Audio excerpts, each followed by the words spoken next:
Let's practice the biscuit method and make apple berry cobbler.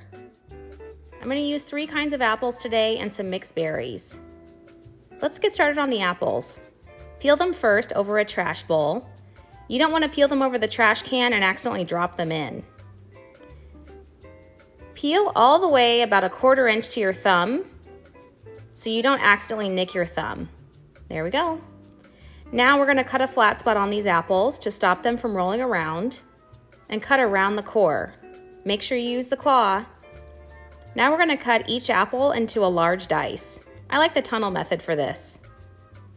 Put them into a pot. We're going to cook this filling first. Today I'm using a combination of Granny Smith, Honeycrisp, and Fuji apples. That gives us lots of flavor.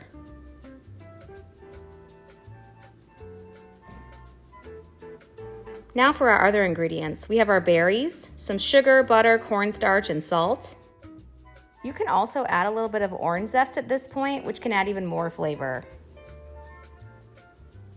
Now we're going to cook this over medium-low heat. You want to stir it the entire time it's cooking. You're going to notice a lot of water comes out of the fruit, but the cornstarch helps thicken it up as it heats. There we go. Let's give it a taste and see if it's sweet enough. I think it's a little sour. I'm going to add some extra sugar.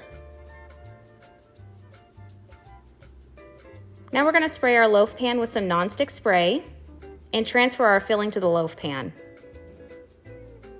Now it's time to make our topping. This is a basic biscuit dough. We need some flour, some leavening agents and salt, and some sugar. We also need some really cold butter. Cube that up and sprinkle it in. Now we're going to pinch the butter into the flour using our fingertips. This is the classic biscuit method. We want pea-sized pieces just like this. Add your liquids and stir it with a fork to combine.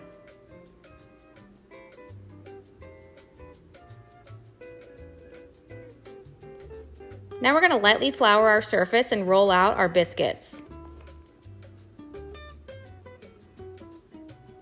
Pat it out a little bit. Then use a rolling pin for the rest of the work. Flour your rolling pin and roll the dough into about 1/4 inch rectangle. Now we're going to fold it into thirds to get nice flaky layers. Roll it again until it's about 1/2 inch thick.